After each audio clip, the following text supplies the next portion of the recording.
આવતી રિક્ષાએ બાળકોને કચડી નાખ્યા। સુરતમાં બાળક માટે રિવર્સમાં આવ્યો ખતરો। સુરતના વેસુ ખાતે આવેલા શ્યામ મંદિર પાસે આવેલા કેવલનગરમાં ગમખ્વાર અકસ્માત સર્જાયો, જેમાં બાળકોને મૂકવા આવેલી રિક્ષાને ચાલક રિવર્સમાં લઈ રહ્યો હતો। આ દરમિયાન એક 9 વર્ષનું માસૂમ બાળક નીચે અડફેટે આવી ગયું। અકસ્માતના સીસીટીવી સામે આવ્યા, જોકે સમગ્ર અકસ્માતમાં કોઈ બાળકને ઈજા પહોંચી નથી। દ્રશ્યમાં જોઈ શકાય છે કે બાળકો રિક્ષામાંથી ઉતરીને ઊભા છે, ત્યારે રિક્ષા ચાલકે પાછળ જોયા વગર રિક્ષા રિવર્સમાં લીધી, ત્યારે પાછળ ઉભેલો વિદ્યાર્થીને ટક્કર લાગી। રિક્ષા અડફેટે આવતા બાળકે બૂમાબૂમ કરી, અન્ય વિદ્યાર્થીઓમાં નાસભાગ મચી ગઈ। આ ઘટનાને વાલીઓમાં ભારે રોષ જોવા મળ્યો અને આવા બેદરકાર રિક્ષા ચાલકો સામે પગલાં ભરવાની માંગ વાલીઓ કરી હતી। આ તરફ હોટલમાંથી ધુમાડા નીકળવા મુદ્દે ગોધરામાં થયું દંગલ, તલવારો ઉડતી જોવા મળી। આ મારામારી, તલવારો ઉડવી અને ધમાલનું કારણ છે ધુમાડો। ગોધરાની હોટલમાંથી ધુમાડા નીકળવા મુદ્દે ધમાલ થઈ ગઈ હતી। ગોધરા શહેરના ગોંદરા વિસ્તારમાં આવેલી સફારી હોટલમાં ધુમાડા નીકળતા હોવાની બાબતને લઈને કહેવા ગયેલા 2 વ્યક્તિઓ સાથે 3 જેટલા ઇસમો દ્વારા તલવાર વડે જીવલેણ હુમલો કરવામાં આવ્યો। છૂટા હાથની મારામારી થતા તલવાર વડે હુમલો કરાતા નાસભાગ મચી ગઈ। લુખ્ખાઓએ આવેશમાં આવીને અપશબ્દો બોલાવવા લાગ્યા હતા, જેથી ઉસ્માન યુસુફ ગોદડે અપશબ્દો બોલવાની ના પાડતા શહેબાઝ સઈદ રશીદભાઈ ઉર્ફે ઠાઠાએ લતીફાને મોઢાના ભાગે જારો મારી દીધો હતો। હોટલમાંથી તલવાર લઈ આવીને ઉસ્માન યુસુફ ગોદડેને મારવા જતા તેઓએ હાથ ઊંચો કરી દેતા સામાન્ય ઈજાઓ થઈ હતી, જ્યારે બીજી વાર તલવાર મારતા ઉસ્માન યુસુફ ગોદડને માથાના ભાગે મારી ઈજાઓ કરવામાં આવી હતી અને ત્યાં અન્ય ઇસમો લાકડાના દંડા વડે મારતા હોવાથી ઉસ્માન યુસુફ ગોદડે બૂમાબૂમ કરતા તેઓના જમાઈ કાસિમ શેખ બચાવવા માટે આવતા તેઓને પણ સઈદ ઉર્ફે ઠાઠા નામના ઇસમે હોટલમાંથી પાઇપ લાવીને માથાના ભાગે મારી દીધી હતી। સમગ્ર મારામારી દરમિયાન આસપાસના લોકો દોડી આવતા તમામને વધુ મારથી બચાવવામાં આવ્યા હતા। ગોધરા શહેર પોલીસ મથકે 4 માથાભારે ઇસમો સામે ફરિયાદ દાખલ કરાવી હતી। પોલીસે ગુનો નોંધી સીસીટીવીના આધારે જ્યારે આરોપીઓને પકડવા માટે ધમધમાટ શરૂ કર્યો છે। રાજકોટની ખાણીપીણી બજારમાં લુખ્ખાઓની ધમાલ। રાજકોટમાં ફરી અસામાજિક તત્વોનો આતંક જુઓ। શહેરમાં ગત રાત્રિએ ખાણીપીણીના સ્ટોલ્સમાં કેટલાક શખ્સોએ તોડફોડ કરી। રાજકોટ શહેર અને નાણાવટી ચોક નજીક આવેલ હોકર ઝોનમાં કેટલાક શખ્સોની ટોળકીઓ દ્વારા તોડફોડ કરાવવામાં આવી હતી। ખાણીપીણીના સ્ટોલમાં તોડફોડ કરવાની સાથે એક વૃદ્ધને મારવામાં આવતા ચકચાર મચી છે।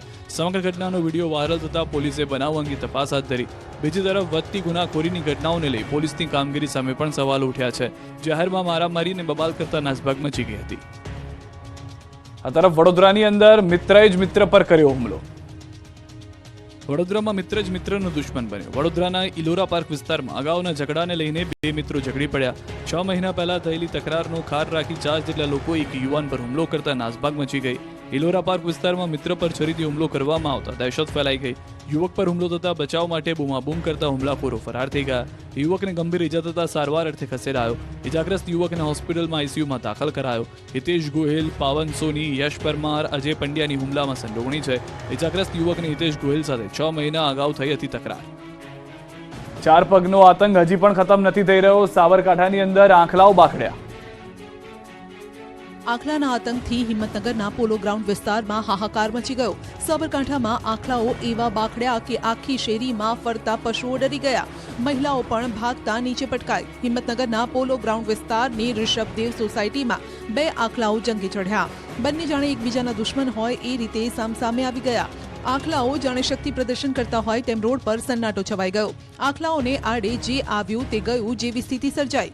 એક ઘરની બહાર પાર્ક કરેલ એક્ટિવાને પણ અડફેટે લેતા તે પડ્યું હતું।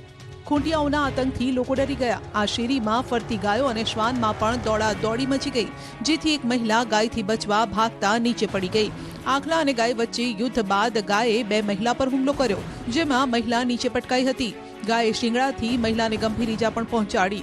આખરે ગાયના ચંગુલમાંથી મહિલા બચી ગઈ, જો કે મહિલાને હાથના ભાગે ફ્રેક્ચર આવ્યો। 2 આંખલાના યુદ્ધમાં કેટલાક વાહનોને પણ નુકસાન થયું। સ્થાનિકોએ નગરપાલિકામાં લેખિતમાં જાણ પણ કરી છે। આ તરફ બનાસકાંઠાના ડીસામાં રખડતા ઢોરનો આતંક જોવા મળ્યો। ઢોરે એક વ્યક્તિને અડફેટે લેતા ઈજાગ્રસ્ત થયો। બાળકીને સ્કૂલે મૂકવા જતા હતા ત્યારે જ અડફેટે લેતા ઈજા પહોંચી। તો દ્વારકા નગરીને પણ આંખલાઓએ માથે લીધી છે। આંખલાઓએ દ્વારકા નગરીમાં ઉપાડો લીધો છે। આંખલાઓ જાણે દ્વારકામાં ભૂરાયા થયા છે।